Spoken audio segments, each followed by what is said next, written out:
என் சபை என்கிற என் அருமையான குடும்பமே உங்களை வாழ்த்துகிறேன். மற்றும் இந்த ஆன்லைன்ல பார்க்கிற என்னுடைய சகோதர சகோதரிகள் குடும்பங்களை தேவன் ஆசீர்வதிப்பாராக. நாம் வாசிக்க கேட்கலாம். லூக்கா என்கிற சுவிசேஷ புஸ்தகத்தில் 1ஆம் அதிகாரம் 13ஆம் வசனம். லூக்கா 1ஆம் அதிகாரம் 13ஆம் வசனம். தூதன் அவரை நோக்கி, சகரியாவே, பயப்படாதே, உன் வேண்டுதல் கேட்கப்பட்டது. உன் மனைவியாகிய எலிசபெத்து உனக்கு ஒரு குமாரனை பெறுவாள். அவருக்கு யோவான் என்று பெயரிடுவாயாக. பாருங்க, ஆண்டவர் நம்மோடு கூட பேசுகிற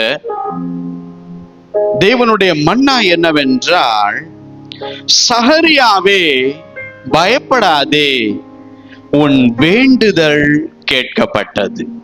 ஹல்லேலூயா. ஜெபத்தை கேட்கும் தெய்வன். ஹல்லேலூயா. நம்மளுடைய தெய்வன் எப்படிப்பட்ட ஒரு தெய்வன் என்றால், பக்கத்துல திரும்பி சொல்லுங்க, அவர் ஜெபங்களை கேட்கிற தகப்பன். ஹல்லேலூயா. ஜெபங்களை கேட்கும் தெய்வன். பாருங்க, அவருடைய பிள்ளைகளுடைய கண்ணீரை காண்கிற தெய்வன். அவருடைய பிள்ளைகளுடைய விண்ணப்பங்களை கேட்கிற தெய்வன். அவருடைய சபையை கண்ணோக்குகிற ஒரு தெய்வன். ஹல்லேலூயா. தெய்வன் இந்த ஆராதனையில உங்களை பார்த்து சொல்லுகிற ஒரு காரியம் என்னவென்றால், உன் ஜெபத்திற்கு நான் பலன் கொடுப்பேன். ஹல்லேலூயா. உங்களுடைய வேண்டுதல்கள் கேட்கப்பட்டது. ஹல்லேலூயா. நான் அவைகளை சீக்கிரத்திலே அந்த பலன்களை உங்கள் வாழ்க்கையிலே கொண்டு வருவேன் என்பதை தெய்வன் உங்களை பார்த்து சொல்லுகிறார். ஹல்லேலூயா. பக்கத்துல திரும்பி சொல்லுங்க, உங்களுடைய ஜெபங்கள் கேட்கப்பட்டது. ஹல்லேலூயா. சீக்கிரத்திலே உங்களுடைய ஜெபங்களுக்கு தேவன் பலன் தருவார். பக்கத்துல திரும்பி விசுவாச அறிக்கையை செய்யலாம். ஹல்லேலூயா. ஹல்லேலூயா. பாருங்க, கர்த்தரை நோக்கி நாம் மன்றாடி ஜெபிக்கிற ஒரு காரியங்கள், கண்ணீரோடு தேவ சமூகத்திலே போராடி, ஆண்டவரே, எனக்கு இந்த ஜெபத்திற்கு ஒரு பலனை தாரும், என்னுடைய ஜெபங்களை தேவன் கேட்டருளும், என்னுடைய ஜெபங்களுக்கு ஒரு மறு உத்தரவை கட்டளையிடும், என்னுடைய ஜெபங்களுக்கு ஒரு பெரும் நன்மையின் ஆசீர்வாதங்களை எனக்கு தந்தருளும் என்று சொல்லி நாம் ஜெபங்களிலே போராடி கொண்டிருக்கிற காரியங்களை தேவன் அறிந்தவராய் காணப்படுகிறார். அல்லேலூயா. ஜெபித்து மாற்றமே வரலையே அப்படின்னுட்டு நம்முடைய வாழ்க்கையில சில நேரம் நம்முடைய ஆத்துமா விடாய்த்த ஒரு நிலையிலே காணப்படும் என்றால், அவை சொல்லும், தேவன் எந்த காரியத்தையும் உன் ஜெபத்தை கேட்டு இன்னும் செய்யலையே என்று. உங்கள் இருதயம் சோர்ந்து போய் தோய்ந்து போன ஒரு நிலைமையிலே இன்னைக்கு கர்த்தருடைய வார்த்தையை நீங்கள் கேட்டுக்கொண்டிருக்கலாம். என் அன்பு சபையே, கவலைப்படாதிருங்கள். நம்மளுடைய தேவன் ஜெபங்களை கேட்கிற தகப்பன். இன்றைக்கு உங்களுடைய ஜெபங்கள் கேட்கப்பட போகிறது. நான் இயேசுவின் நாமத்தினால விசுவாசித்து உங்களை பார்த்து சொல்லுகிறேன், இதுவரைக்கும் நீங்கள் போராடி கண்ணீர் வடித்து உபவாசித்து தேவ சமூகத்தில் விழித்திருந்து ஜெபித்த ஜெபங்களுக்கு பலன் இல்லாமல், மறு உத்தரவு இல்லாமல், அதற்குரிய நன்மையின் பலன் ஆசீர்வாதம் இல்லாமல், ஒருவேளை தேவ சமூகத்திற்கு அந்த ஜெபங்கள் ஏறாமல் இருக்கும் என்றால், இயேசுவின் நாமத்தில் உங்களை பார்த்து சொல்லுகிறேன், இன்றைக்கு உங்களுடைய ஜெபங்கள் இந்த வானத்தை கிழித்து தேவ சமூகத்திலே போக போகிறது. அந்த ஜெபங்களை தேவன் கேட்க போகிறார். மறு உத்தரவு உண்டாக போகிறது. பலன்களை கட்டளையிட போகிறார். நன்மையினால் உங்களை நிரப்ப போகிறார். காரணம் என்னவென்றால், இன்றைக்கு உங்களுடைய ஜெபங்கள் ஒரு அக்கினியாய் மாற போகிறது. எத்தனை பேர் ஆமென் சொல்ல முடியும்? ஹல்லேலூயா. சிலருடைய ஜெபங்கள் ஒரு பாழும் கிணற்றில போட்ட ஒரு கல்ல மாதிரி காணப்படலாம். சிலருடைய ஜபங்கள் அது ஒரு அசைவும் இல்லாதபடிக்கு அப்படியே இருந்திருக்கலாம். பல வருடங்களாக அந்த ஜபங்களுக்கு எந்த ஒரு ஆசீர்வாதமும் இல்லாமல் காணப்படலாம். நான் உங்களை பார்த்து சொல்லுகிறேன், ஜபங்களை தடுக்க வேண்டுமென்றால் சத்ரு உங்களுடைய சொந்த கிரியைகளை வைத்து முடியும். ஆனால் ஜபங்களை அழிக்க அவனுக்கு வல்லமை இல்லை. தேவ சமூகத்தில் இன்றைக்கு நீங்கள் முழுவதும் இன்றைக்கு உங்களை ஒப்பு கொடுக்கிறபடினா ஒரு தகுதி உங்களுடைய ஜபத்தை அக்கினியாய் மாற்ற போகிறது. எத்தனை பேர் ஆமென் சொல்ல முடியும்? உங்கள் ஜபம் வல்லமை உள்ளதாய் தேவ சமூகத்துல போய் நிற்க போகிறது. அந்த ஜபங்களுக்கு ஒரு பெரும் ஆசீர்வாதங்களை கர்த்தர் உங்களுடைய சமூகத்திலே வாழ்க்கையிலே கர்த்தர் தந்தருள போகிறார். எத்தனை பேர் விசுவாசிக்க முடியும்? இன்றைக்கு என்னுடைய ஜபங்கள் கேட்கப்பட போகிறது. கரம் வைத்து சொல்லுங்க பார்க்கலாம். உங்க இருதயத்துல கரம் வைத்து சொல்லுங்க, என் ஆத்துமாவே நீ சோர்ந்து போகாத, என் ஆவியே நீ சோர்ந்து போகாத, என்னுடைய சொந்த மாம்சமே சோர்ந்து போகாதே, என்னுடைய ஜபங்களுக்கு பிரதிபலனை நான் இன்றைக்கு பெற்றுக்கொள்ள போகிறேன். என் தேவன் எனக்கு கட்டளையிட போகிறார். ஹல்லேலூயா! எத்தனை பேர் விசுவாசிக்கிறீங்க? என் ஜபங்கள் இனி கேட்கப்படும். விசுவாச அறிக்கை பண்ணலாமா? வாயில சொல்லுங்க, என் ஜபங்கள் இனி கேட்கப்படும். என் ஜபங்கள் இனி தாமதிக்கப்படுவது இல்லை. ஹல்லேலூயா! என் ஜபங்கள் இனி வெறுமையாய் திரும்புவது இல்லை. என் ஜபங்கள் இனி சத்ருவானவன் அடக்கி வைக்க போகிறது இல்லை. என்னுடைய ஜபங்களுக்கு தேவன் அவைகளை கேட்டு அவைகளை படியே செய்து தரப்போகிறார். எத்தனை பேர் ஆமென் சொல்ல முடியும்? பாருங்க, அன்றைக்கு ஒரு தெய்வ தூதன் சகரியாவை பார்த்து, அந்த ஆசாரியரை பார்த்து, அந்த நீதிமானை பார்த்து, அவர் எத்தனை ஆண்டுகளாக ஜெபித்திருப்பார் என்பதை வேதம் குறிப்பிடப்படவில்லை. ஆனால் அவர்கள் கிழவனும் கிழவியும் ஆனார்கள். அவர்கள் நீண்ட காலமாக ஒரு ஜெபத்தை தேவ சமூகத்திலே உண்மையும் உத்தமமாய் காணப்பட்டு கர்த்தரை விட்டு முக்கியமாய் பின்வாங்காமல் ஜெபித்த தம்பதிக்கு தேவன் அந்த ஜெபத்தை கேட்டு அற்புதத்தை செய்தார். இன்னைக்கு பாருங்க, நம்முடைய ஜெபங்கள் சில நேரங்கள் சில காலங்களை கர்த்தர் தாமதமாக்கும் பொழுது நாம் பின்வாங்கி போகிற ஒரு நிலை இருக்கு பாருங்க. அதற்காகத்தான் தேவன் நமக்கு நிதானித்து நியாயாதிபதி சரியான காலகட்டம் வரைக்கும் அந்த ஜெபத்தை அவர் அப்படியே பாதுகாத்து வைப்பார். காரணம் என்னவென்றால், அந்த பின்வாங்குற அனுபவங்கள் கர்த்தருடைய பிள்ளைகளுக்கு இருக்கவே கூடாது என்பது தேவனுடைய எண்ணம். அல்லேலூயா! இன்னைக்கு ஆண்டவர் தரலையே, கொடுக்கலையே, ஜெபத்தை கேட்கலையே, நான் கேட்ட காரியங்களை தந்தரலையே அப்படின்னுட்டு அந்த பின்வாங்குகிற இருதயம் மாத்திரம் உங்களுடைய வாழ்க்கையில் இல்லை என்றால், அதை நீங்கள் நிரூபிப்பீர்கள் என்றால், தேவனை எந்த காலத்திலும் நான் உண்மையாய் தரித்துக் கொள்வேன் என்பதை நீங்கள் உண்மையாய் சொல்லுவீர்கள் என்றால், இன்றைக்கு உங்களுடைய ஜெபங்கள் கேட்கப்படும். இன்றைக்கு உங்களுடைய பலிகள் அங்கீகரிக்கப்படும். இன்றைக்கு உங்களுடைய உபவாசங்களுக்கு பிரதிபலனை காண்பீர்கள். இயேசுவின் நாமத்தினால் உங்களை பார்த்து சொல்லுகிறேன், இனி உங்கள் ஜெபங்கள் தடை பண்ணப்படுவது இல்லை. இனி அந்த தடை பண்ணப்பட்ட காரியத்தினால் இருதயம் தோய்ந்து போகிறதல்ல. கர்த்தர் ஜெபங்களுக்கு அற்புதமான விதத்திலே கிரியை செய்ய போகிறார். விசுவாசிக்கிறவர்கள் தலைக்கு மேலே கரம் தட்டி ஹல்லேலூயா! ஜெபங்களுக்கு பெரிய பலனை நான் பெற்றுக்கொள்வேன். எத்தனை பேர் உங்களை பார்த்து சொல்ல முடியும்? என் ஜெபத்திற்கு நான் பெரிய பலனை பெற்றுக்கொள்ள போகிறேன். ஹல்லேலூயா! தீமையை கண்ட உங்களுடைய கண்கள் அவருடைய ஆசீர்வாதத்தை பார்க்கும். எத்தனை பேர் விசுவாச அறிக்கை செய்றீங்க? உங்கள் சொந்த கண்ணு அந்த ஜெபத்தினுடைய ஆசீர்வாதங்களை பார்க்கும். ஹல்லேலூயா! இன்று வனாந்தரமாய் இருக்கும் உங்களுடைய வாழ்க்கையை தேவன் ஜெபத்தை கேட்க போகிறதுனால் நீர்ப்பாய்ச்சலான வாழ்க்கையாய் மாறும். ஹல்லேலூயா! ஹல்லேலூயா! பக்கத்துல திரும்பி சொல்லுங்க, இன்றைக்கு வனாந்தரமா இருக்கிறவங்களுடைய வாழ்க்கை ஜெபம் கேட்கப்பட போகிறதுனால் அது செழிப்பாய் மாறும். அது ஆசீர்வதிக்கப்பட்ட நிலையிலே மாறும். விசுவாச அறிக்கை. ஹல்லேலூயா! ஹalleluya. பாருங்க, இனி நீங்கள் தோய்ந்து போகிறது அல்ல, உங்களுடைய முகங்கள் வாடி போகிறது அல்ல.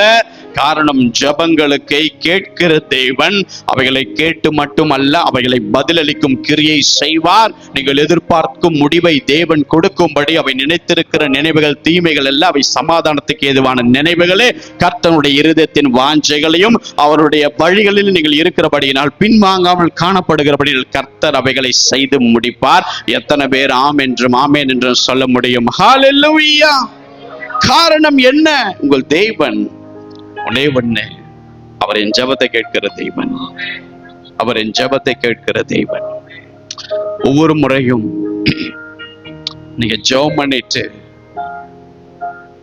ஆம் என்றும் ஆமேன் என்றும் சொல்லிட்டு நாம் எழுந்திருக்கும் பொழுது நம்மளுடைய திரியேக தன்மையை கர்த்தர் பார்ப்பார். என்னன்னா, நாம் ஜெபத்திலே சொல்ல வேண்டியது நம்மளுடைய கடமை. அதை கேட்டு எப்பொழுது கிரியை செய்ய வேண்டும் என்பது தேவனுடைய தீர்மானம். ஆனா நாம் ஒவ்வொரு முறையும் ஜெபிக்கும் பொழுது, அந்த ஜெபத்தை முடித்து எழுந்து வரும் பொழுது ஒரு ஆத்தும திருப்தி அந்த ஜெபத்திலே இல்லை என்றால் நீங்கள் தொடர்ந்து ஜெபித்து கொண்டுதான் இருக்க வேண்டும். ஹல்லேலூயா. சில நேரம் 1 மணி நேரம் 2 மணி நேரம் உட்கார்ந்தா கூட ஒரு ஆத்ம திருப்தியே இருக்காது. அந்த ஜெபத்துல ஆவியானவர் விடமாட்டார். அதெல்லாம் ஏன் அப்படின்னா, இன்னும் தேவ சமூகத்திலே நாம் நம்மளுடைய திரியேகத்தன்மை முழுவதும் இன்னும் நம்பலன்னு அர்த்தம்.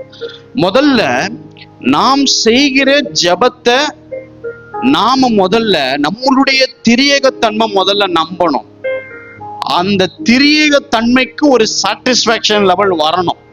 அப்பொழுதுதான் அந்த ஆவி ஆத்துமா சரீரம் அந்த ஜெபத்தை ரியலைஸ் பண்ணும் பொழுது, அது தேவ சமூகத்துல போகும் பொழுது கர்த்தர் அதனுடைய தன்மைகளை அளந்து பார்ப்பார். அந்த ஜெபத்தினுடைய விசுவாச தன்மை, அந்த ஜெபத்திலே அவள் விட்டிருக்கிற அந்த ஆழமான அந்த அந்த காயங்கள், இதெல்லாம் தேவன் ஒவ்வொரு ஜெபங்களுக்கும் அளந்து பார்ப்பார்.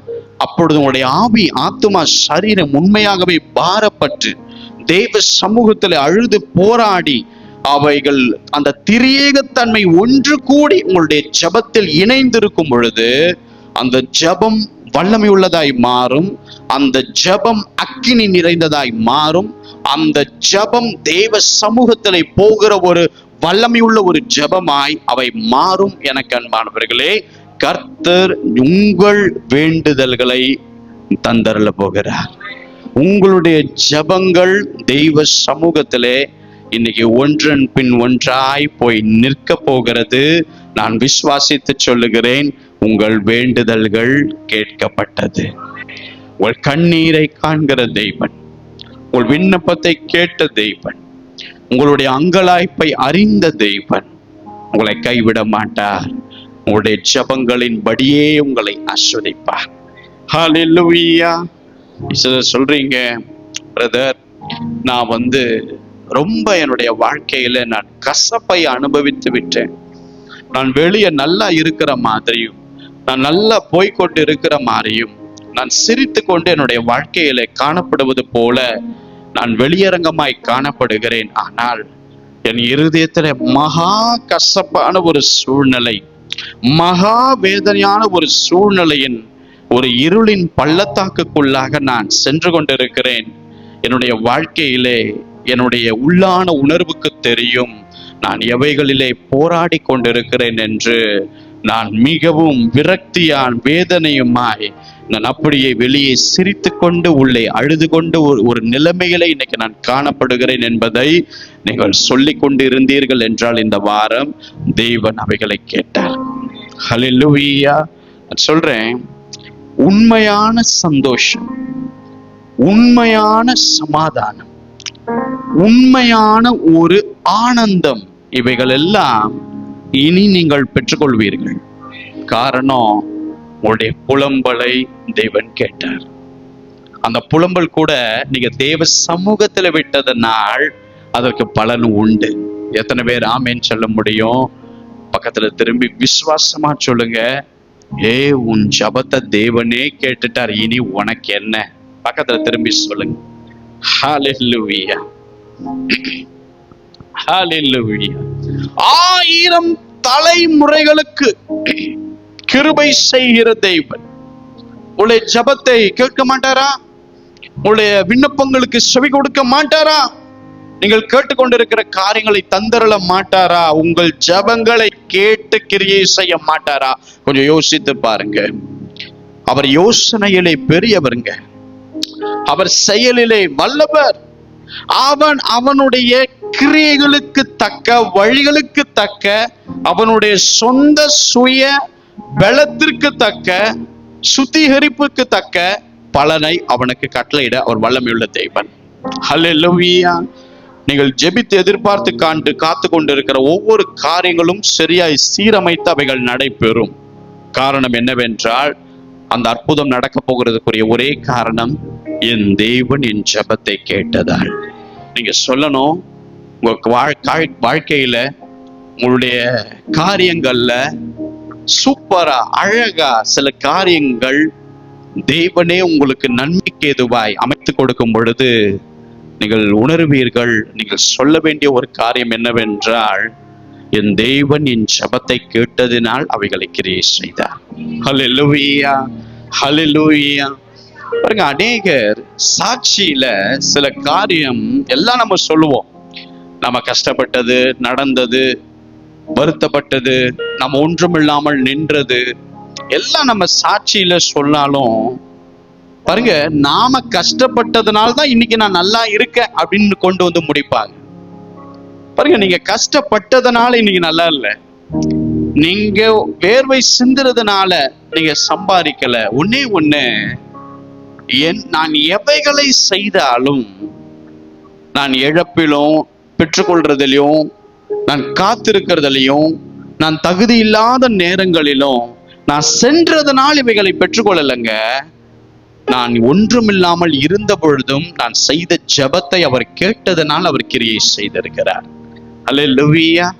இனி உங்களுடைய வாழ்க்கையின் சாட்சியில, நான் கஷ்டப்பட்டதனால் இன்னைக்கு நான் அறுவடைக்கு நான் தயாராய் மாறி இருக்கிறேன், நான் உழைக்கிறதுனால் இன்னைக்கு முன்னேறி இருக்கிறேன், நான் வேர்வை சிந்தினதினால், நான் இதுல முயற்சி செய்ததினால் இன்னைக்கு ஆஸ்வதிக்கப்பட்ட ஒரு நிலையின் ஆசீர்வாதத்தை நான் பெற்றுக்கொண்டேன் சொல்லாதீங்க.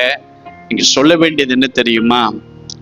ஒன்னே ஒன்று, 1000 வலிகள் 1000 முள் உங்களை குத்தி இருக்கட்டும், நீங்கள் சொல்ல வேண்டியது ஒன்னே ஒன்று, என் தேவன் இந்த பாவியின் ஜெபத்தை கேட்டதினால் இவைகள் கைகூடியது, இவைகள் தந்தருளப்பட்டது, இவைகள் வாய்த்தது, இவைகள் நடந்தது, இவைகள் சம்பவித்தது.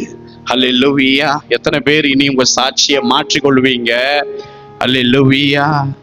என் தேவன் என் ஜெபத்தை கேட்டதனால் மட்டுமே நான் இன்றைக்கு பெற்றுக்கொண்டேன், நடந்து கொண்டிருக்கிறேன்.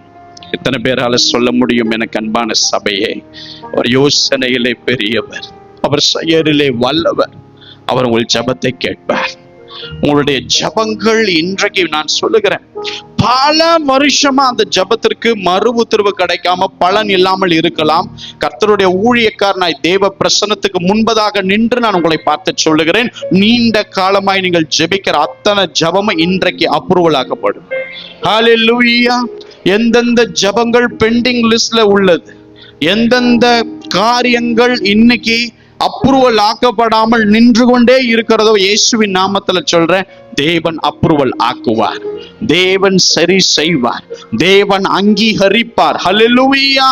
பிசாசு போட்டிருக்கிற அந்த முத்திரைகளை தேவ பிரசன்னம் இன்னைக்கு அகற்றும். நீங்கள் ஆசீர்வதிக்கப்பட்டவர்களாய் மாறுவீர்கள். காரணம், தேவன் உங்கள் ஜெபத்தை கேட்பதினால். இன்னும் சொல்ல போனா, பாவியாகிய நம்மளுடைய ஜெபத்தை பரிசுத்தமாகிய தேவன் கேட்பதினால் அவைகள் சீரமைக்கப்படும். எத்தனை பேர் விசுவாசிக்கிறீங்க? ஹல்லேலூயா.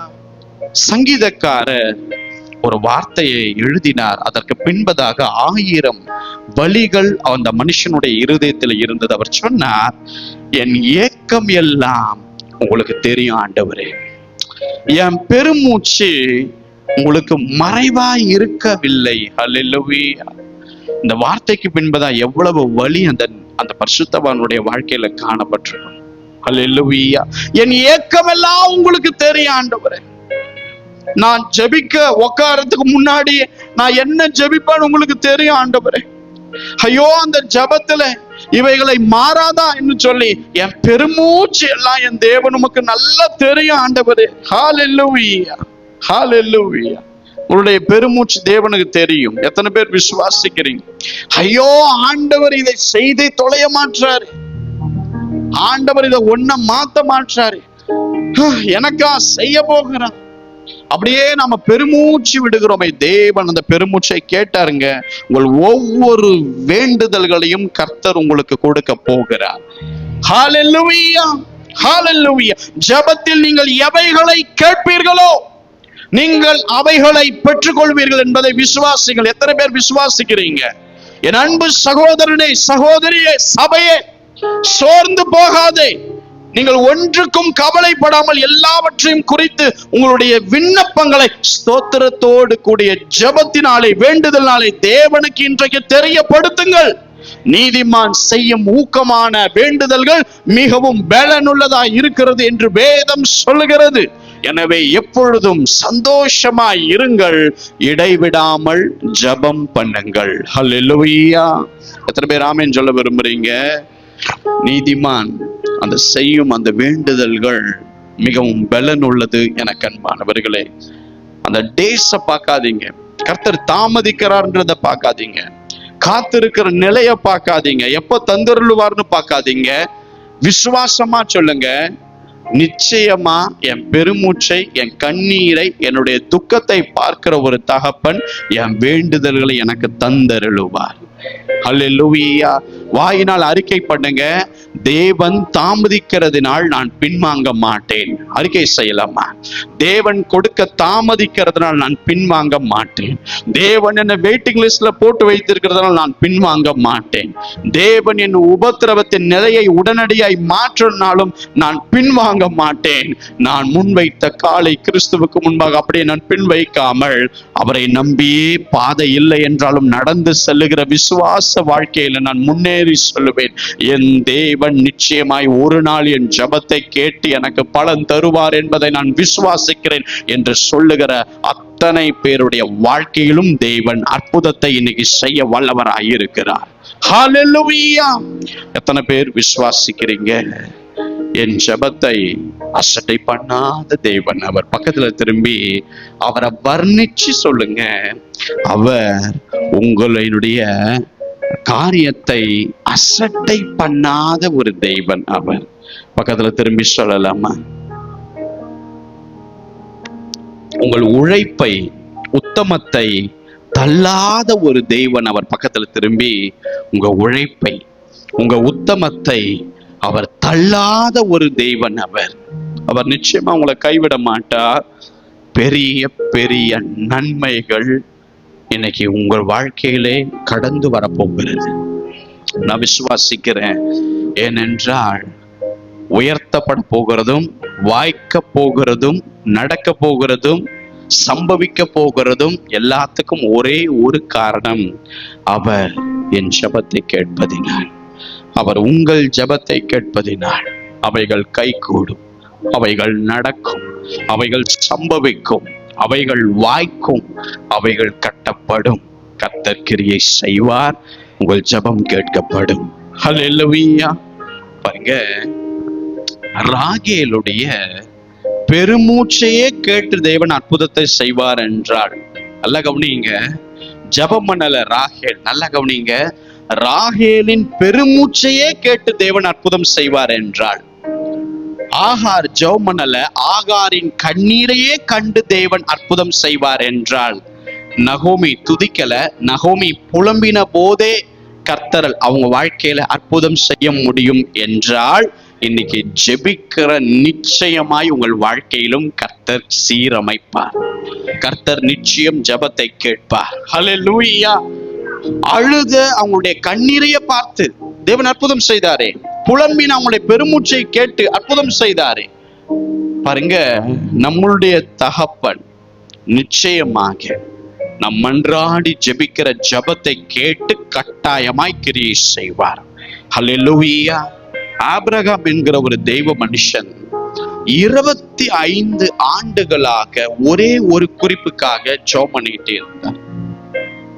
அவருடைய ஜெபங்கள் எல்லாம் அப்ரூவல் ஆனது. ஆனா ஒரே ஒரு பிரேயர், அவர் விரும்பி நடக்கணும் தன் வாழ்க்கையில அப்படின்னு விருப்பமா இருந்த ஒரு காரியத்திற்காக அந்த தேவ மனுஷன் 25 ஆண்டுகளாக ஒரே குறிப்புக்காக ஜெபம் பண்ணார். ஈசாக்கு என்கிற அந்த நீதிமான் ஒரே ஒரு குறிப்புக்காக 20 ஆண்டுகள் தேவ சமூகத்திலே ஜெபம் பண்ணி கொண்டிருந்தார். யாக்கோபு என்கிற ஒரு தேவ மனுஷன் 7 ஆண்டுகளாக ஒரே ஒரு குறிப்புக்காக நடக்க வேண்டும் என்று சொல்லி ஜெபம் பண்ணி கொண்டிருந்தார். அன்னாள் என்கிற அந்த அப்படியா தேவனுடைய மகள் 10 ஆண்டுகளுக்கு மேலாக ஒரே குறிப்புக்காக ஜெபம் பண்ணி கொண்டிருந்தார். பாருங்க, அது 25 ஆண்டோ 20 ஆண்டோ 7 ஆண்டோ 10க்கு மேற்பட்ட ஆண்டோ, பாருங்க இவர்கள் எதை விடல தெரியுமா? அவங்க ஜெபிக்கிறதை விடவில்லை. ஹல்லேலூயா. உடனே அந்த ஆசீர்வாதம் அந்த பரிசுத்தவானுடைய வாழ்க்கையில நடக்கல, வரல. ஆனா அவங்க கேட்டது நடக்கிற வரைக்கும் அவர்கள் ஜெபத்தை விடாமல் இருந்தார்கள். நாம் இன்றைக்கு அதை தான் பின்பற்ற வேண்டும். ஹல்லேலூயா. 2 மாசம் 6 மாசம் வாக்குத்தத்தம் பண்ணப்பட்டதுல இருந்து 1 வருஷம் ஆச்சுன்னா அவ்வளவுதான். நம்மளுடைய அப்படியே பிரைட்டா எரிகிற அந்த விளக்கு கொஞ்சம் கொஞ்சம் கொஞ்சம் கொஞ்சமாய் அணைந்து அப்படியே நம்மளுடைய விசுவாசம் அப்படியே மங்கி போய் அப்படியே டவுன் ஆயிடும். ஆனா அந்த பரிசுத்தவான்கள் 25 ஆண்டுகளாக ஒரே ஜெபம். அந்த நீதிமான் 20 ஆண்டுகளாக ஒரே ஜெபம். அந்த பரிசுத்தவான் 7 ஆண்டுகளாக ஒரே ஜெபம். அந்த ஸ்திரீ, அந்த நீதிபதி பாருங்க, அந்த அம்மையா 10 ஆண்டுகளுக்கு மேலாக ஒரே ஜெபம். அவளுடைய ஜெபங்கள் அவங்க விடவே இல்லை. என கண்பானவர்களே, அந்த நிலைக்கு இன்னைக்கு சபை இருக்கும் என்றால் நிச்சயமாகவே உங்களுடைய வேண்டுதல்கள் தேவன் கேட்டு அற்புதம் செய்ய போகிறார். ஹல்லேலூயா, ஹல்லேலூயா. பாருங்க, இன்னைக்கு நமக்கு ஜெபிக்கிறது நடக்கல அப்படின்னா ஒண்ணும் இல்லை, ஒரு சின்ன ஒரு தலைவலி வருதுன்னு வச்சுக்கோங்களேன், நாமும் விசுவாசமா அதுக்கு கட்டளை இட்டு ஜெபம் பண்ணோம்னு வைங்களேன், சில நேரம் அந்த தலைவலி போகாம அப்படியே இருக்கும் என்றால் அடுத்து சில பலவீனங்கள் நம் சரீரத்துல வரும் பொழுது நம்மளுடைய சரீரம் சொல்லும், நீ ஜெபம் பண்ணி அதுதான் நடக்கலையே, திரும்ப ஏன் ஜெபம் பண்ற? ஹல்லேலூயா. உங்களுடைய சொந்த சரீரம் பேசும், அதான் நடக்கலையே, திரும்ப ஏன் பண்ற? அங்கேயே நம்மளுடைய விசுவாசம் என்ன ஆயிடுதுன்னா அப்படியே குறைந்து போய்விடும். எனக்கு அன்பானவர்களே, நல்லா கவனிங்க. நடக்கல அப்படின்னாலும் ஜெபிக்கிறத நிறுத்தாதீங்க. இன்னைக்கு சில காரியம் நடக்கலையா, சபையை மாத்திடுறாங்க, ஜபத்தை விட்டுறாங்க, கர்த்தரையும் விட்டுறாங்க. ஹல்லேலூயா. இனி இன்னும் சில பேர் அடுத்தபடி எப்படின்னா, நடக்காதுன்னு தெரிந்து ஒரு ஜபம், அந்த ஆத்ம திருப்திக்காக சில பேர் செய்வாங்க. அதாவது விசுவாசம் இல்லாத ஒரு ஜபம், அதுதான் கடமைக்காக செய்கிற ஜபம். அதை சில பேர் பண்ணுவாங்க. இன்னும் அதுக்கு மேல ஒரு ஆள் இருக்காங்க. யார் அப்படின்னா, நான் அதுக்கு வச்சிருக்கிற பெயர் என்னன்னா ஃபாஸ்ட் ஃபுட் பிரேயர். ஹல்லேலூயா. என்ன பிரேயரு? ஃபாஸ்ட் ஃபுட்ல அது எப்படி செய்வாங்க? ஃபுட்டு ஃபாஸ்டா போட்டு செஞ்சு அந்த வேர்வை போட்டு அப்படி அடிச்சு கொடுக்கறத நமக்கு ரொம்ப பிடிக்கும். ஆனா பாருங்க, நம்மளுடைய பிரேயர் கூட ஒரு ஃபாஸ்ட் ஃபுட் பிரேயரை மாதிரி இன்னைக்கு ஆயிடுச்சு இல்ல? சிலர் அதுக்கும் மேல, அதுதான் தேவன் என் இருதயத்தை பார்க்கிறாரு, நான் எதுக்கு ஜெபிக்கணும் அப்படின்னு 7 நாள்ல ஒரு நாள் திருச்சபைக்கு அடுத்த ஒரு நாளும் ஜபமே இல்லாமல் கர்த்தர் என் ஜபத்தை கேட்டு விட்டார் என்பதை பேசிவிட்டார், இனி நான் ஜெபிக்கவே தேவையில்லைன்னு சொல்லி இன்னொரு விசுவாச கூட்டம் காணப்படும். எனக்கு அன்பு சபையே, இல்லை இல்லை இல்லை, நாம் ஜெபிப்பதை நிறுத்தவே கூடாது. நம்மளுடைய ஜபங்கள், அதில் இருக்கிற விசுவாசத்தை கர்த்தர் காண்கிறவராய் காணப்படுகிறார். அவை நடக்கலனாலும் நடக்கிற வரைக்கும் ஜெபியுங்கள். எத்தனை பேர் ஆமேன்னு சொல்ல முடியும்? பக்கத்துல திரும்பி உன்னுடைய ஃபாஸ்ட் ஃபுட் பிரேயர்லாம் விட்டுட்டு ஒழுங்கு மரியாதையா தேவ சமூகத்திலே தரித்து நின்று ஜெபம் பண்ணு. பக்கத்துல திரும்பி சொல்லுங்க. ஹல்லேலூயா, ஹல்லேலூயா. பாருங்க, நம்மளுடைய பலத்தினால் சாதிக்க முடியாததை நம்மளுடைய ஜெபத்தினால் சாதிக்க வைக்க முடியும். நம்மளுடைய ஞானத்தினால் சாதிக்க முடியாதவைகளை நம்மளுடைய ஜெபத்தினால் சாதிக்க வைக்க முடியும். நான் சொல்றேன், உங்களுடைய பேச்சினால் சாதிக்க முடியாதவை உங்கள் முழங்கால் சாதிக்க வைக்கும். எத்தனை பேர் விசுவாசிக்கிறீங்க? ஜெபம் அப்படின்னா என்ன தெரியுமா? அது தேவனுக்கும் உங்களுக்கும் இருக்கிற ஒரு உறவு. அன்பானவர்களே, பாருங்க, தேவனுக்கும் உங்களுக்கும் இருக்கிற ஒரு ரிலேஷன்ஷிப், ஒரு அன்பின் ஜீவனுள்ள ஒரு உறவு தான் அந்த பிரேயர். சில பிரேயருக்குன்னு ஒரு டைம் ஃபிக்ஸ் பண்ணிக்கோங்க. இன்னைக்கு நீங்க இதுவரையும் ஃபிக்ஸ் பண்ணலனாலும் தயவு செய்து இன்னிலிருந்து இதனுடைய பிரேயருடைய முக்கியத்துவத்தை, நான் சொல்ல போகிற ஆசீர்வாதங்களை நீங்கள் பார்ப்பீர்கள். சரியா ஒரு டைம் ஃபிக்ஸ் பண்ணிக்கோங்க. அந்த டைம்ல என்ன போன் வந்தாலும், வீட்டுல என்ன வேலை இருந்தாலும், அந்த டைம்ல நீங்க தேவ சமூகத்துல போய் ஜெபிக்க உட்காருங்க. உங்களுக்கு முன்பதாக உங்களுடைய ஒழுக்கத்தை பார்த்து தேவ பிரசன்னம் அப்படியாக இறங்க ஆரம்பிக்கும். நீங்கள் ஜெபிக்கிறதுக்கு அந்த அறையிலே முன்கூட்டியே தேவ பிரசன்னம் வரும். அல்லேலூயா. ஒரு டைம் ஃபிக்ஸ் பண்ணுங்க. வீட்லயே ஒரு ஓரத்துல ஒரு சின்ன ஒரு இடத்தை ஒதுக்கி அங்கேயே ஜெபிக்கிறதுக்கு பழகுங்க. அந்த டைம் ஆச்சுன்னா என்ன வேலை இருந்தாலும் அந்த டைம்ல கரெக்டா ஜெபம் பண்ண ஆரம்பிங்க.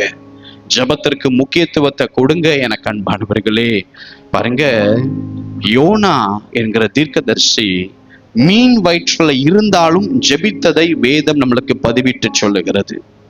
தானியேல் என்கிற தெய்வ மனுஷன் கெபிக்குள் இருந்த பொழுதும் அவர் ஜெபித்தார் என்பதை வேதம் நமக்கு பதிவிட்டு காமிக்கிறது. இயேசு சிலுவையிலே தொங்கினாலும் அந்த ஜெபத்தை அவர் விடவில்லை என்று வேதம் நமக்கு சொல்லுகிறது. இவர்கள் எல்லாம் ஏன் அந்த நேரம் ஜெபிக்கிறார்கள் என்றால், எப்பொழுதும் தெய்வனோடு அவர்கள் இடைபடுகிற அந்த நேரம், அவை சிலுவையோ கெபியோ கடல்ல இருக்கிற ஆழமான மீனோ, அவைகள் எதுவா இருந்தாலும் என் ஜெப நேரத்தை தடை செய்ய முடியாது என்கிற ஒரு வைராக்கியம் அவனுடைய வாழ்க்கையில பல நன்மைகளை கொண்டு வந்தது. அல்லேலூயா. எத்தனை பேர் தீர்மானம் எடுக்கிறீங்க? இன்றையிலிருந்து நான் சரியா ஜெபிக்க போறேன். இன்றிலிருந்து அந்த நேரத்தை நான் ஸ்பெசிபிக்கா தேவனுக்காக செலவிட போறேன். அந்த வீட்டுல ஒரு இடத்துல நான் தேவனோடு பேசுவதற்கு உட்கார போகிறேன். இன்னைக்கு எத்தனை பேர் முடிவு எடுக்கிறீங்களோ அவங்களுடைய ஜெபங்கள் இனி கேட்கப்பட போகிறது. அதனால் தேவ ஆவியானவர் பேசிக் கொண்டிருக்கிறார். நாம் வாசிக்க கேட்கலாம். 1 சாமுவேலின் புஸ்தகம் 12ஆம் அதிகாரம் 17ஆம் வசனம். 1 சாமுவேல் 12:17. இன்று கோதுமை அறுப்பின் நாள் அல்லவா?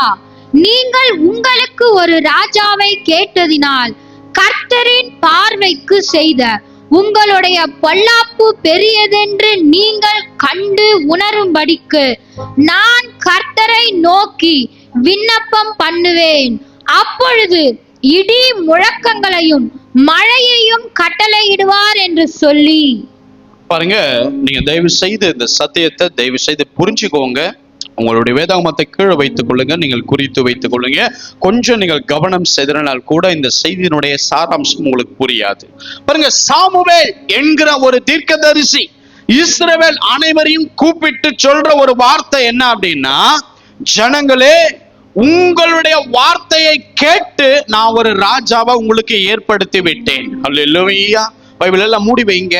சாமுவேல் தீர்க்கதரிசி ஜனங்களை பார்த்து சொல்ற ஒரு வார்த்தை, ஜனங்களே, கர்த்தருடைய வார்த்தையின்படி அல்ல, உங்க சொல்ல கேட்டு உங்களுக்காக ஒரு ராஜாவை நான் ஏற்படுத்தி வைச்சாச்சு.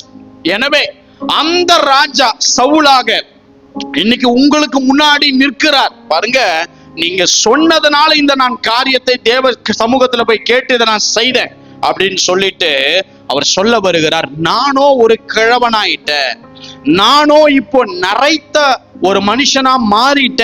எனவே இனிமேல் என்னுடைய குமாரர்களும் இந்த இஸ்ரவேலர்களோடு கூட இருப்பார்கள். நான் சிறு வயது முதல் இந்த நாள் வரைக்கும் உங்களுக்கு முன்பதாகவே நான் சஞ்சரித்து வந்தேன் இஸ்ரவேல் மக்களேன்னு சொல்லி அவர் சொல்லும் பொழுது அவர் அடுத்த ஒரு வார்த்தையை கேட்கிறார். நான் கர்த்தருடைய சன்னதியிலே இப்பொழுது நான் நிற்கிறேன், இப்பொழுது என்னை குறித்து நீங்கள் சாட்சி கொடுங்கள் என்று சொல்லி சாமுவேல் தீர்க்கதரிசி இஸ்ரவேல் மக்களை பார்த்து கேட்டார்.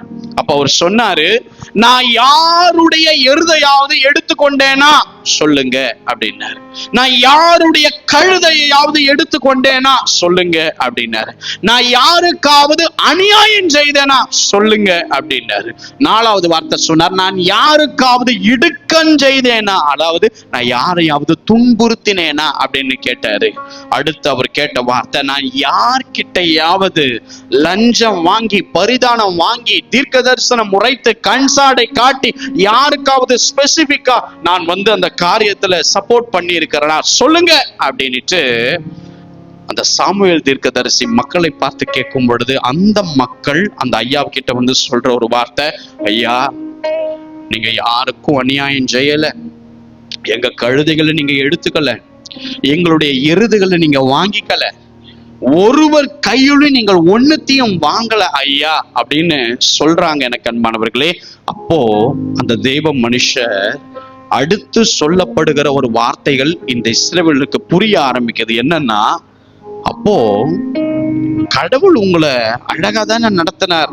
ஆமா ஐயா, கடவுளுங்களை நல்லா தான் நடத்தினார்.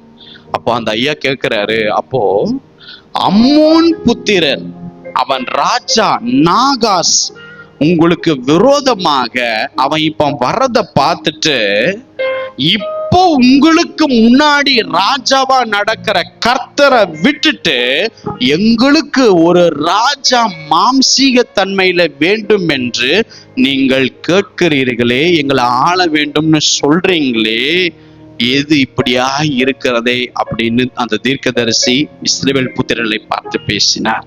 அப்போ நீங்கள் வேண்டும்னு நீங்கள் விரும்பிக் கொண்ட ராஜா தான் இதோ இருக்கிறார்.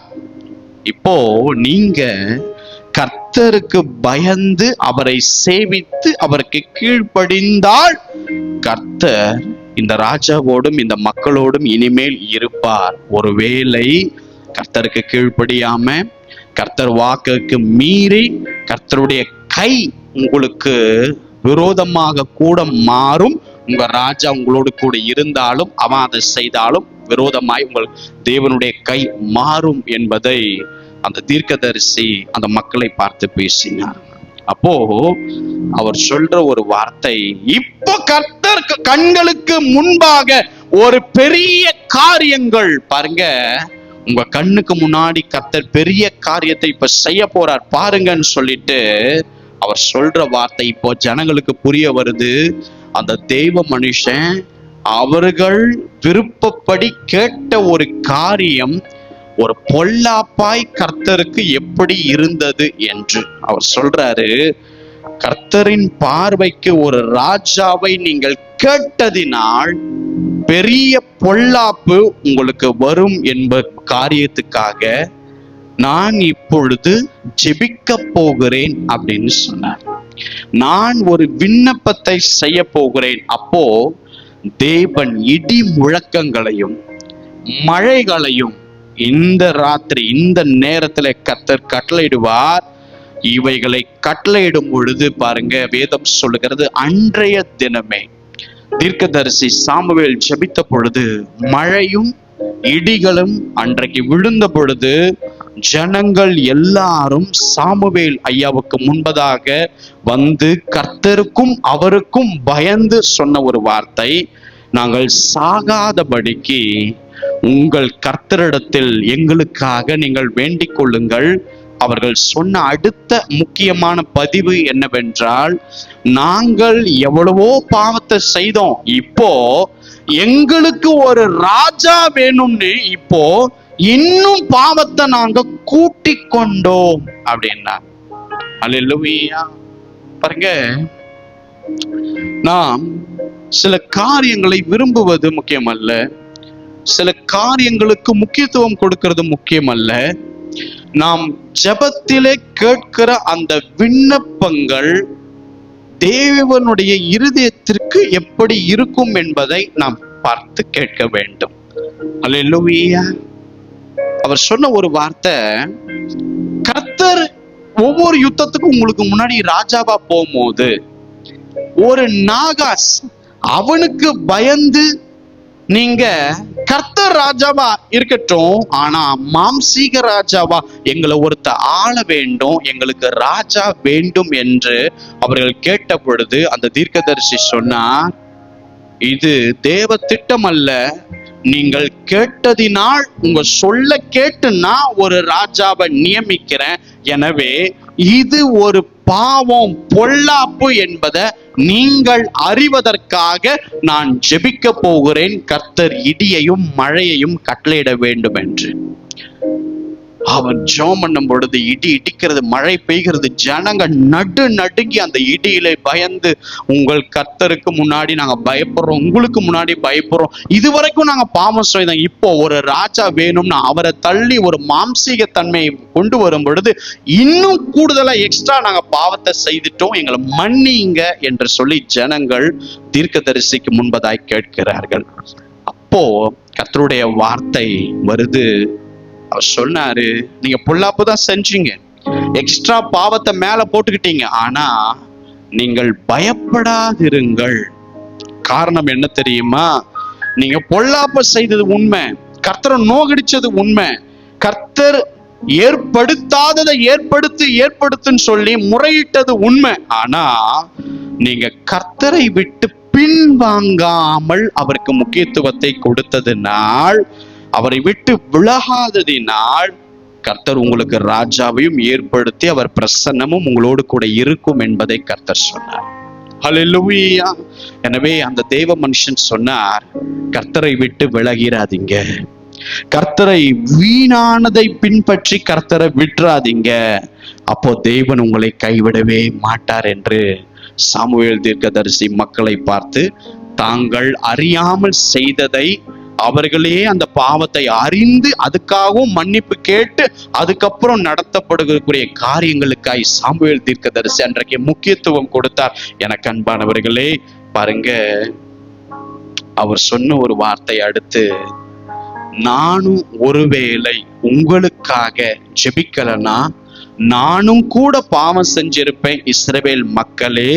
எனவே கர்த்தரை எப்பொழுதும் உண்மையும் உத்தமமாய் செவியுங்கள். அவர் உங்களிடத்தில் எவ்வளவு மகிமையான காரியத்தை செய்தார்னு சிந்தித்து பார்த்து ஜபத்தை பண்ணு அப்படின்னு. இதுவரைக்கும் உன்னை நடத்தினார், இதுவரைக்கும் உன்னை விடுதலை கொடுத்தார், இதுவரைக்கும் யார் கைக்கும் உன்னை விடல, இதுவரைக்கும் உன்னை சுதந்திரிக்க வைத்தார், எல்லாத்தையும் பண்ண வைத்தார்ல. அப்போ இந்த நாகாஸ் உனக்கு விரோதமாய் வந்தா நீ ஜோமன்னு கர்த்தர் மேற்கொள்ள வைப்பார். அதை விட்டுட்டு கர்த்தர் ராஜாவா இல்லாம எங்களுக்கு இன்னொரு ராஜா வேணும்னு முறையிடுகிற காரியத்தை குறித்து அழகாய் சாமுவேல் தீர்க்கதரிசி விளக்கமாய் அவர்களிடத்தில் சொன்ன ஒரு காரியம். ஹல்லேலூயா. பாருங்க, ஆண்டவர் நம்முடைய ஜெபத்தை கேட்காத பொழுது சில சினுங்கள் நம்முடைய வாழ்க்கையில காணப்படும். நம்முடைய சொந்த மாம்சம் சில சினுங்களை ஏற்படுத்தும். நான் சொல்றேன், கானானுக்குள் இஸ்ரவேலர்கள் நெருங்கி போகிற அந்த நேரம் கானான்ல மட்டும் 31 ராஜாக்கள் அரசாண்டு இருந்தாங்க. தேவன் கொடுத்த வாக்குத்தத்தம் நிறைவேறுகிற கிட்ட நாள் வந்துருச்சு. நான் இன்னும் சொல்லணும்னா, நாளைக்கு ஒரு 10 மணிக்கு கானானுக்குள்ள 40 வருஷம் நடந்த இஸ்ரவேலர்கள் உள்ள பிரவேசிக்கிறாங்கன்னு வச்சுக்கோங்க. அப்போ நாளைக்கு அவங்க பிரவேசிக்கும் பொழுதும் 31 தடை அவங்க வாழ்க்கையில காணப்பட்டது. அந்த 31 தடைகள் தான் 31 ராஜாக்கள். ஹல்லேலூயா. சரி, நான் இன்னும் சொல்ல போனோம்னா, நம்மளுடைய ஒரு வெங்காயத்தை எடுத்தீங்க வைங்களேன், வெங்காயத்தினுடைய தோலை பிச்சீங்கன்னா உள்ள என்ன இருக்கும்? தோல் உள்ள ஒண்ணு இருக்கும். அந்த தோலுக்கு உள்ள போனீங்கன்னா அங்க ஒரு தோல் இருக்கும். இந்த மனுஷனுடைய சரீரத்திலே இந்த ரத்தம் உள்ள இருக்கு. அந்த ரத்தத்துக்கு மேல எத்தனை லேயர் இருக்கு தெரியுமா? ஸ்கின்னு. சரியா 31 ஸ்கின் அப்படியே கவர் ஆகி நம்மளுடைய உள்ளான உறுப்புகள் உள்ள இருக்கு. இப்ப நம்மளுக்கு கை இப்படி கட் பண்ணோம் அப்படின்னா ஒரே சதை கிழிக்கப்படல, அதுக்கு உள்ள இருக்கிற சின்ன சின்ன சாஃப்டான சதைகள் கிழிக்கப்பட்டதுக்கு அப்புறம் தான் உள்ள இருந்து ரத்தமே வரும். 31 காரியங்கள் கொண்டது நம்மளுடைய உள்ளான உறுப்பும் சரீரமும். இதை மாதிரி வாக்குத்தத்தம் பண்ணப்பட்ட கானானை சுதந்திரிக்க இவங்களுக்கு 31 தடை காணப்பட்டது. ஆனாலும் அவர்கள் பரிசுத்தவான்கள், காலேப் என்கிற வேறு ஆவியனுடையவர், இந்த யோசுவா நடத்தப்பட்ட கூட்டம் நாளைக்கு பிரவேசிக்கும் போது கூட இருந்த 31 தடைகளுக்காக ஜெபம் பண்ணாங்க. கர்த்தர் 31 பேரையும் இஸ்ரவேலர் கையில ஒப்பு கொடுத்தார். இதை சாமுவேல் தீர்க்கதரிசி மக்களை பார்த்து சொல்றார், இப்படியெல்லாம் கடவுள் உங்களை நல்லா நடத்தும் போது ஒருத்தன் விரோதமா எழும்பும் போது ஜெபிக்கிறத விட்டுட்டு எங்களுக்கு ஒரு ராஜா வேணும்னு சொல்லி ஆண்டவர் விரும்பாத ஒன்ன விருப்பமாய் கேட்கிறியே, இது பாவம் அல்லவா அப்படின்னு கேட்டு இவர் ஜெபித்து மழையையும் இடியையும் கட்டளையிட்ட பொழுது ஜனங்கள் புரிந்து கொண்டாங்க, நாங்க ஜெபித்தது நல்லது, ஆனால் ஜெபத்துல கேட்ட ஒரு விஷயம் தப்பா போயிருச்சே அப்படின்னுட்டு அவங்க அழுதாங்க. ஆனாலும் ஏற்படுத்தியாச்சு, இனிமே நடத்துவேன்னு கர்த்தர் நடத்தினார். நான் சொல்றேன், உங்களை பார்த்து ஜெபிக்கிறதுக்கு முன்னாடி உங்களுடைய ஜெபம் கர்த்தர் இருதயத்துக்கு பிரியமா இருக்குமா? அந்த காரியம் நல்லா எப்பயுமே ஜெபம் பண்ணும் பொழுது இயேசு பண்ண ஜெபத்தை நம்ம மறந்துடுறோம் நிறைய நேரத்துல. ஏசப்பா என்ன ஜெபம் பண்ணார் தெரியுமா? கெத்செமனே என்கிற இடத்துல என்ன ஜெபம் பண்ணார்? ஆண்டவரே, என் சித்தத்தின்படி அல்ல, உம்முடைய சித்தத்தின்படி ஆக்கடவுது. அல்லேலூயா. பிதாவினுடைய பிரசன்னம் என்னை விட்டு போவது எனக்கு பிடிக்கல, ஆனாலும் அதுதான் சிலுவையில நடக்க வேண்டும் என்றால் என்னுடைய சித்தத்தின்படி அல்ல, உம்முடைய சித்தத்தின்படி ஆக கடவுது என்று சொன்னார். இன்னைக்கு நம்ம இந்த பொருளுக்காக ஜெபிக்கிறோம், இந்த காரியத்துக்காக ஜெபிக்கிறோம், இந்த நபருக்காக ஜெபிக்கிறோம், இந்த வேலைக்காக ஜெபிக்கிறோம், இந்த ஆடைக்காக ஜெபிக்கிறோம், இந்த பர்சனுக்காக ஜெபிக்கிறோம், எல்லாம் ரைட்.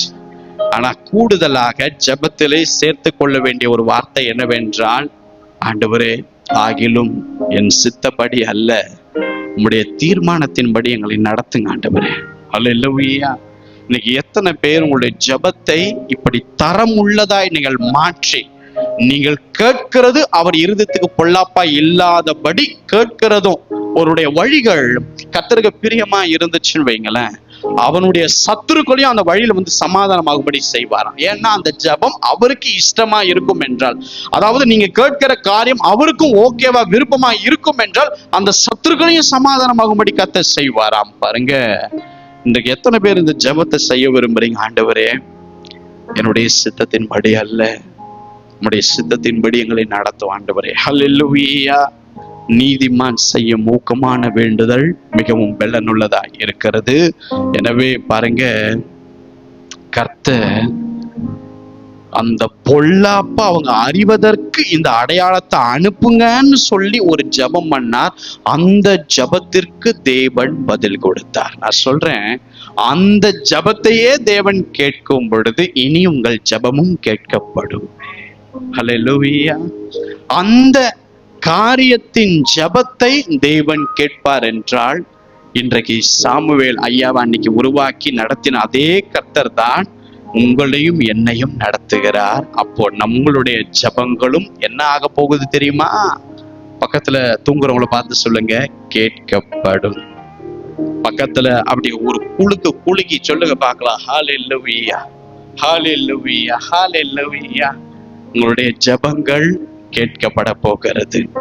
நாம் வாசிக்க முடிப்போம். 2 ராஜாக்கள் 1ஆம் அதிகாரம் 13ஆம் வசனம். 2 ராஜாக்கள் 1:13. திரும்பவும் 3ஆம் தரம் ஒரு தலைவனையும் அவனுடைய 50 சேவகரையும் அனுப்பினான். இந்த 3ஆம் தலைவன் ஏறி வந்தபோது எலியாவுக்கு முன்பாக முழங்காற் படியிட்டு அவரை வேண்டிக் கொண்டு, தேவனுடைய மனுஷனே, என்னுடைய பிராணனும் உமது அடியாராகிய இந்த 50 பேரின் பிராணனும் உமது பார்வைக்கு அருமையாயிருப்பதாக. போதும் பாருங்க, நீங்க வேதத்தை மூடிக்கொள்ளுங்க. நான் ஒரு 10 மினிட்ஸ்ல அந்த காரியத்தை எக்ஸ்பிளைன் பண்ணி முடிக்கிறேன். எலியா கர்மேல் பர்வதத்தில் ஏறி ஒரு ஜெபம் செய்யற, அந்த ஜெபத்துல தரையிலே பணிந்து, பாருங்க, தன்னுடைய முகம் முழங்கால்ல படுற அளவுக்கு குனிந்து ஒரு ஜெபத்தை செய்கிறார். 3 வருஷம் மழை இல்லை, ஆனா இவர் செய்கிற அந்த ஜெபம் பாருங்க, அப்படியே தன்னுடைய முகம் முழங்கால்ல படுற அளவுக்கு குனிந்து கர்மேல் பர்வதம், மலை உச்சி, ஒருத்தனும் ஏற முடியாத மலை உச்சியில நின்று ஜெபம் பண்றாரு. கர்த்தர் என்ன பண்றாருன்னா பெருமழையை கட்டளையிட்டார். அவர் வேண்டுதல் கேட்கப்பட்டது. இது யாருடைய காலம் என்றால் ஆகாப் என்கிற ராஜாவின் காலம். இப்போ மழை வந்துச்சு, அதுக்கப்புறம் ஆகாப் மனம் திரும்பினா, மரித்தான், ரைட். இதுக்கப்புறம் ஆகாபுக்கு ஒரு பையன் ஒருத்தன் வந்தான் ராஜாவா. அவன் பெயர் தான் அகசியா. சொல்லுங்க பார்க்கலாம். இப்ப அகசியா ராஜாவாகின போது அவன் சரீரத்துல ஒரு வியாதி வந்துச்சு. இப்ப அகசியா தன்னுடைய வியாதி எதனால வந்துச்சு அப்படின்னுட்டு தன் சேவகர்களை கூப்பிட்டு போய் பாகால் கிட்ட போய் கேட்டுட்டு, ஏன் இந்த வியாதி எனக்கு வந்துச்சுன்னு போய் கேட்டுட்டு வா அப்படின்னு சொல்லி சில சேவகர்களை இந்த அகசியா அனுப்புகிறான். அவனுங்க போகும் பொழுது கர்த்தருடைய தூதன் எலியாவை நோக்கி சொல்ற ஒரு வார்த்தை, நீ ஒரு சேவகர்கள் போறாங்க எலியா, நீ அவங்களுக்கு முன்னாடி போய் சொல்ல வேண்டிய வார்த்தை என்ன தெரியுமா? இஸ்ரவேல்ல சொல்றதுக்கு தேவன் இல்லை என்று பாகால் கிட்ட போய் நீ காரியத்தை கேட்கிறியா? நீ போய் சொல்லு, அவன் கட்டில இருந்து இறங்காமல் சாகவே அந்த நோயினால் சாவான் என்பதை சொல்லுன்னு சொல்லி தேவதூதன் எலியாவை கிட்ட சொல்லிட்டார். இப்ப எலியா அந்த சேவர்களுக்கு முன்பதாக, ஏண்டா ஜெபம் பண்ணா கேட்கிற ஒரு தகப்பன் இருக்கிறார், அது எதனால இந்த சோதனை வந்துச்சுன்னு கர்த்தர்கிட்ட கேட்ட அவர் சொல்ல போறார். அதை விட்டுட்டு நீ அவர் ஒருத்தர் இல்லன்னுட்டு இந்த தேசத்துல ராஜாவா இருக்கிற நீ பாகால் கிட்ட போய் கேட்டு விசாரிச்சுட்டு வரியா? எஜமானன் சாகவே சாவான்டா அப்படின்னுட்டு எலியா சொல்லிட்டார். இப்ப அந்த சேவகர்கள் லைனா வீட்டுக்குள்ள வராங்க. அகசியா ராஜாவே, நாங்க இப்படி போனோம், ஒரு தேவ மனுஷன் இப்படி வந்து சொன்னார். உடனே அவருக்கு புரியுது என்ன ஆடை உடுத்தி இருந்தாருன்ன போது அகசியாவுக்கு புரிஞ்சிருச்சு இது தேவ மனுஷன் எலியா என்று. உடனே இந்த காரியம் நடந்த போது கர்த்தர் இந்த எலியாவை திரும்ப மலை உச்சியின் மேல் கொண்டு போயிட்டார். இப்ப இவனுங்க சர்ச் பண்றாங்க, எலியா எங்க, எலியா எங்க? இப்ப அகசியா சொல்றான், அவரை போய் கூட்டிட்டு வாப்பா அப்படின்னும் போது ஒரு தலைவன் 50 சேவகர்களை இந்த அகசியா அனுப்புகிறான். மலை உச்சியில எலியா இருக்கிறது கடைசியில கண்டுபிடிக்கப்படுறது. அவனுங்க அந்த ஒரு தலைவனும் 50 சேவகர்களும் மலை உச்சியில போய் ஏறி, ராஜா அகசியா அவங்களை சீக்கிரம் கூட்டிட்டு வர சொன்னார் அப்படின்னுட்டு சொன்ன பொழுது எலியா சொன்னாரு, பாருங்க, நான் தேவனுடைய மனுஷனானால் இப்போ அக்னி வானத்திலிருந்து இறங்கி உங்களை பட்சிக்கட்டும் அப்படின்னாரு. 51 பேரும் கர்த்தருடைய அக்கினினால் பட்சிக்கப்பட்டனர். திரும்ப அகசியா, அடுத்த ஒரு தலைவன் வா, அடுத்த 50 சேவகர் வா, திரும்ப இந்த 51 பேரும் மேலே ஏறுங்க, அவரை கூட்டிட்டு வாங்க அப்படின்னும் பொழுது அடுத்து திரும்பவும் மலை உச்சியிலே ஒரு தலைவன், இன்னொரு தலைவன், இன்னொரு 50 அவனுடைய சேவகர்கள் மேலே ஏறி போக சொன்ன ஒரு வார்த்தை, அகசியா ராஜா உங்களை சீக்கிரம் கூட்டிட்டு வர சொன்னார். எலியா சொன்னார், நான் கர்த்தருடைய தேவ மனுஷனானால் அக்கினி பட்சிக்கட்டும். திரும்ப வானத்திலிருந்து ஒரு அக்கினி வந்து அந்த ஒரு தலைவனும் இன்னும் அவனுடைய 50 சேவகர்களையும் பட்சித்தது. இப்பது அகசியா ராஜா 3வது முறையாக இன்னொரு தலைவன் வா, இன்னொரு 50 சேவகர்கள் வா, நீங்க மலை உச்சியில போய் ஏறி எலியாவை என்கிட்ட கூட்டிட்டு வாங்கன்னு அனுப்பும் பொழுது அந்த 3வது போன ஒரு தலைவன், அந்த 3வது தலைவனோடு இருந்த 50 சேவகர்கள் என்ன செய்தார்கள் என்றால், மலை உச்சியில போய் ஏறி அவருக்கு முன்பாக நாம் வாசித்தோம், முழங்கார் படியிட்டு ஜெபித்து வேண்டிக் கொண்டார்கள். ஹல்லேலூயா. எலியாவுக்கு முன்பதாக முழங்கால் படியிட்டு, அதாவது தேவனுக்கு முன்பதாக, தேவனே திரும்ப அக்கினி எங்க மேல வந்து எங்களை பட்சித்து போட்டுறாதீங்க, எங்க பிராணனும் கண்ணுக்கு முன்னாடி ரொம்ப பிரியமா இருக்கட்டும். ஏற்கனவே ஒரு தலைவன் 50 சேவகர், அடுத்து ஒரு தலைவன் 50 சேவகர், திரும்ப நானும் என் சேவகர்களும் இந்த அப்படியாக அக்கினினாலே செத்து போகாதபடி உங்க கண்ணுக்கு முன்பதாக எங்களுடைய 51 பிராணன்களும் ஜீவன்களும் பிரியமா இருக்கட்டும், அழிச்சிடாதீங்க. முழங்கால் படியிட்டு ஜெபம் பண்ணும் பொழுது தேவதூதன் அந்த மலை உச்சியில் எலியாவை பார்த்து சொல்ற ஒரு வார்த்தை என்னவென்றால், நீ எதுக்கும் பயப்படாம அவரோடு போ அப்படின்ற. அல்லேலூயா. நீ எதுக்கும் பயப்படாத. நீ எலியா கிளம்பி போன பொழுது அவர் மலை உச்சியிலிருந்து இறங்கி வந்து அவர் என்ன சொன்னாரோ அதே வார்த்தையை சொல்லி அந்த அகசியா மரிக்கிறான். கர்த்தர் உங்களுக்கு இந்த காரியத்தை ஏன் பேசுகிறார் என்றால், அந்த சேவகர் அவன் ஒரு உலகத்தான், ஆனால் அவன் முழங்கால் படியிட்டு மலை உச்சியிலே கடந்து வந்து ஜெபித்த அனுபவத்தை நாம் யோசிக்க வேண்டும். அந்த தலைவனுக்கும் அந்த 50 சேவர்களும் முழங்கால் படியிட்டு ஜெபித்த ஜெபத்தை தேவன் கேட்டார். எத்தனை பேர் ஆமென் சொல்றீங்க? தீர்க்கதரிசி சாமுவேல் விண்ணப்பத்தை தேவன் கேட்டார். இப்போ தலைவனும் முழங்கால் படியிட்டு 2 முறை மலை உச்சியிலே அவர் ஜெபித்த ஜெபத்தை தேவன் கேட்டார். அவர்களுக்கே கேட்டு கிரியை செய்த கர்த்தர் உங்கள் ஜெபத்தை எப்படி கேட்காமல் இருக்க போகிறார்? நிச்சயமாய் நான் சொல்லுகிறேன், உங்களுடைய முழங்கால்களை பலப்படுத்திக் கொள்ளுங்க, உங்களுடைய நேரங்களை ஒதுக்கி கொள்ளுங்க. சரியான காலகட்டத்திற்குள் வந்திருக்கிறோம்.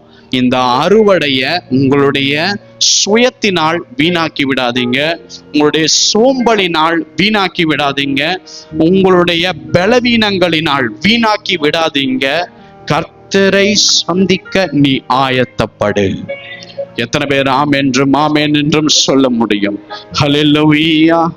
அன்னைக்கு அந்த தேவ மனுஷர் இஸ்ரவேல் புத்திரரை பார்த்து தீர்க்கதரிசி சொன்ன வார்த்தை, எப்பா நீங்க கேட்டது ரொம்ப பொல்லாப்பு, இருந்தாலும் நீ கர்த்தரை விட்டு பின்வாங்காததனால் ஒரு ராஜாவை உனக்கு தராரு, எனவே கர்த்தருக்கு உண்மையா இரு என்று சொன்னார். கர்த்தருக்கு முதல் இடத்தை கொடுன்னு அறிவித்தார். கர்த்தரை சேவின்னு சொன்னார். கர்த்தருக்கு வீணானதை விட்டுடு, பொல்லாப்பை செய்யறதை விட்டுடுன்னு சொன்னார். கர்த்தரை விட்டு பின்வாங்காமல் முழு இருதயத்தோட கடைசி வரைக்கும் இருன்னு சொல்லி அந்த தீர்க்கதரிசி சொன்னால், எனக்கு அன்பானவர்களே, அப்படி இருந்தால் நம் ஜெபம் கேட்கப்படும். அத்தனை பேர் ஆமென் சொல்றீங்க? ஆமென். இனிமேல் கண்டம் மூடிட்டு ஒரு ஸ்தோத்திரம் ஜெபத்தை பண்ணிட்டு எங்க தேவன் தரலையே அப்படின்னு வச்சுங்களேன், அப்படின்னு இருந்ததுன்னு வைங்க, ஒரே ஒரு காலை நம்ம அப்படியே பார்த்துக்கணும். ஆமென். அந்த ஜெபம் கேட்கப்படுவதற்குரிய தகுதிகள் இவைகளை எனக்கு அன்பானவர்களே. எசேக்கியாவை நோக்கி கர்த்தர் சொன்னார், எசேக்கியா உன் விண்ணப்பத்தை கேட்டேன், உன் கண்ணீரை கண்டேன், உன்னோடு அந்த ஆயுசை நான் 15 வருஷம் கூட்டி கொடுப்பேன் என்று கர்த்தர் சொன்னார். கொர்நேலியு பார்த்து கர்த்தர் சொன்னார், கொர்நேலியுவே உன் ஜெபங்களும் உன் தான தர்மங்களும் தேவ சமூகத்திலே ஏற்றியது, உன் குடும்பம் ஆசீர்வதிக்கப்படும் என்று தேவன் பேசினார். சகரியாவை பார்த்து தேவதூதன் சொன்னார், சகரியாவே பயப்படாதே, உன் வேண்டுதல்கள் கேட்கப்பட்டது. இன்னைக்கு அன்றைக்கு சகரியாவை பார்த்து தேவதூதன் சொன்ன வார்த்தையை, அன்றைக்கு கொர்நேலியு பார்த்து தேவதூதன் சொன்ன அதே வார்த்தையை இன்னைக்கு சபையை பார்த்து கர்த்தருடைய ஊழியக்காரனாய் நான் நின்று சொல்லுகிறேன். உங்களுடைய ஜெபங்கள், உங்களுடைய உபவாசம், உங்களுடைய அப்படியாக அந்த கண்ணீர் வடித்து தேவ சமூகத்துல போராடி ஜெபிக்கிற காரியம் அத்தனையும் இன்றைக்கு கேட்கப்பட்டது. எத்தனை பேர் விசுவாசிக்கிறவங்களை எழுந்து நிற்கலாமா? ஹல்லேலூயா, ஹல்லேலூயா.